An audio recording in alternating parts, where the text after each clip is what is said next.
Right, makadizve nyimukoma. Ndiripo mama makasimba. Aiwa tinofara. Kuri seko kwepas. Epas kuri nani tinofara yedu. Anditika.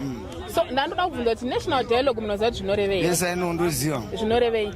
Zvinova kutaurana kwamapatisi anenge akakwidza maELECTIONS. Okay. Imimi zvishuwo zvenyu zvamuri kuti aiwa mudialogue national dialogue vakataura zvakati nezvakati zvinhu zvinotifambira ndezvipi? Inini hangu kutaurana kwanandifunga kunoitika. maELECTIONS akaitwa yanditi. Zvakabudawo ende munhu wese ari kuziva zvakabuda zvakadai. Ini andifunga kuti vanokwanisa kutaurana iwo here kuti vatangidze kuti vanhu voenda kana munational sports ground hombe muno muZimbabwe voti vari kuda ZANU ngavaende uku, vari kuda MDC voenda uku, vaenda vakawanda uku nevashoma uku adyiwa pani kuita zvekuti antinyorerane kuzodi. Ndo point yanandinayo, ndo chichemo chanandinacho. Dai zvaikwanisika izvozvo. Ndo point yangu, the biggest point inini. Okay, kurunzi vagara pasi wamuri kufunga kuti angaite mediator ndiani? Totora vanhu vekunze rana Trump nemachechi vemunomu machifi kana kuti aMugabe, ndeupi watinganingiri?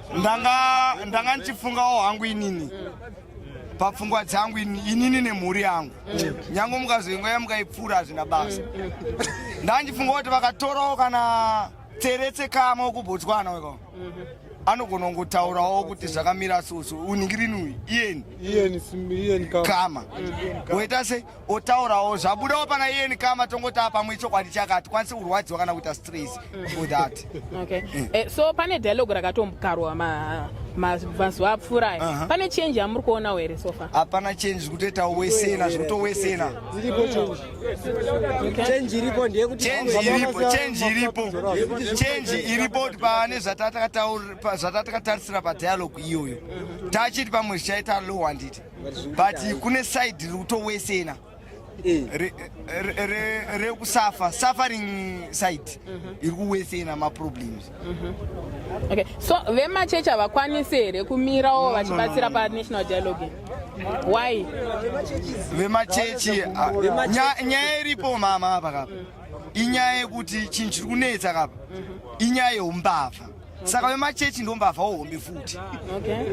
Saka iwo neumbavha wavo kuti vakwanise kutaura kuti imimika itaiso vano umbavha wavo unobva waonekwa. Saka havakwanisi kuita machiefs ndo mamwe achakapuwa mota futi nepati kusafisa vanhu. Saka havakwanise kuti vadaro vanongoenda saidi ichi iroro. Like tikati machiefs vemachechi major streets avo ngatimbovamisa titsvagewo munhuwo zvake kana ochi akazvigarirawo kana imimiwo zvenyu ndongowo imimiwo kana gonyetwe imimiwo kana mukadai tokwanisa kutaura nemi mangwana kuti kwepaipai maizvipamisese but avo kana vataura point yavataurana hatina mangwana patichataura navo. Aiwa amaita basi. Ndatenda zvangu.